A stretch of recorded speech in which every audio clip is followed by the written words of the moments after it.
हज़रत मोहम्मद सल्लल्लाहु अलैहि वसल्लम को आखिरी गुस्ल किसने दिया था?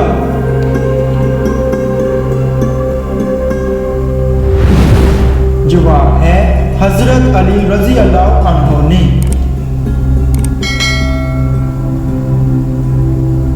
सवाल नंबर 2, कारून हज़रत मूसा अलैहिस्सलाम का क्या लगता था?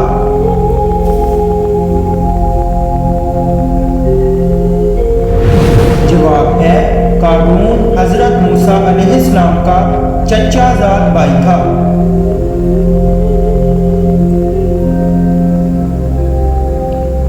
सवाल नंबर 3, पुल सिरात से सबसे पहले कौन गुजरेगा?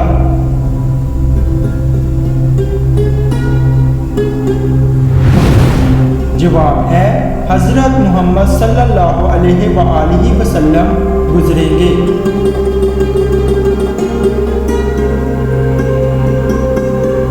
सवाल नंबर 4, किस नबी के कद को अल्लाह पाक ने छोटा कर दिया था?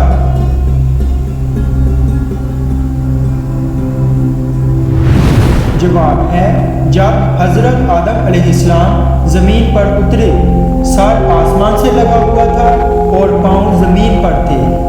फिर अल्लाह ने आपके कद को छोटा कर दिया, यहाँ तक कि 60 हाथ का रह गया और हज़रत आदम अलैहिस्सलाम की चौड़ाई 7 हाथ थी।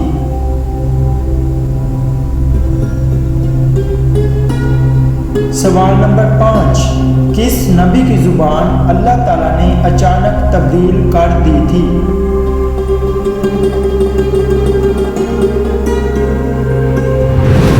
जवाब है हज़रत इब्राहीम अलैहिस्सलाम की असल ज़ुबान तो सरयानी थी, मगर जिस वक़्त हज़रत इब्राहीम अलैहिस्सलाम अपने शहर से बाइरादा हिजरत के लिए निकल पड़े, इधर नमरूद को इत्तला मिली तो उसने अपने जासूस हज़रत इब्राहीम अलैहिस्सलाम को पकड़ने के लिए भेज दिए। नमरूद के ये कासिद हज़रत इब्राहीम अलैहिस्सलाम के पास उस वक़्त पहुँचे कि आप दरिया को पार कर रहे थे। अब अगर उनके साथ मादरी ज़ुबान सरयानी में गुफ्तगू करते तो वो पकड़ लेते। अल्लाह ताला ने उसी वक़्त हज़रत इब्राहीम अलैहिस्सलाम की ज़ुबान सरयानी से अबरानी में तब्दील कर दी।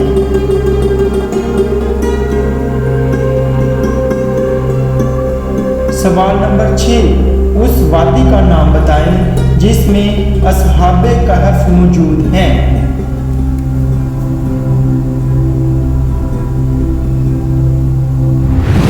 जवाब है हज़रत अब्दुल्ला बिन अब्बास रज़ी अल्लाह अन्हु ने फरमाया कि रकीम उस वादी का नाम है जिसमें अस्हाबे कहफ हैं।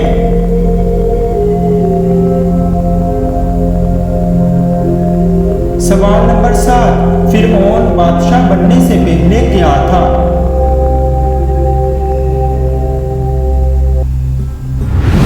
जवाब है कर्जदार।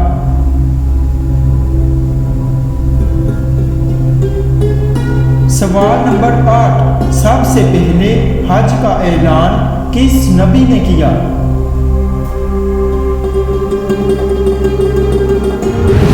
जवाब है हज़रत इब्राहीम अलैहिस्सलाम।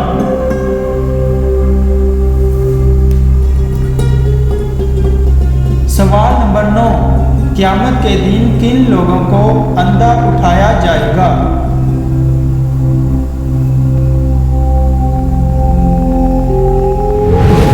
जवाब है कुरान मजीद ना पढ़ने वाले लोगों को।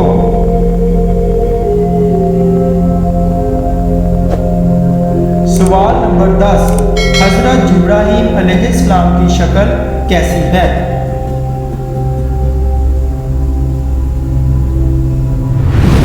जवाब है हज़रत जिब्राहील। जवाब है हज़रत जिब्राहील। जवाब है हज़रत जिब्राईल अलैहिस्सलाम के 600 पर हैं जिनसे याकूत और मोती जड़ते हैं।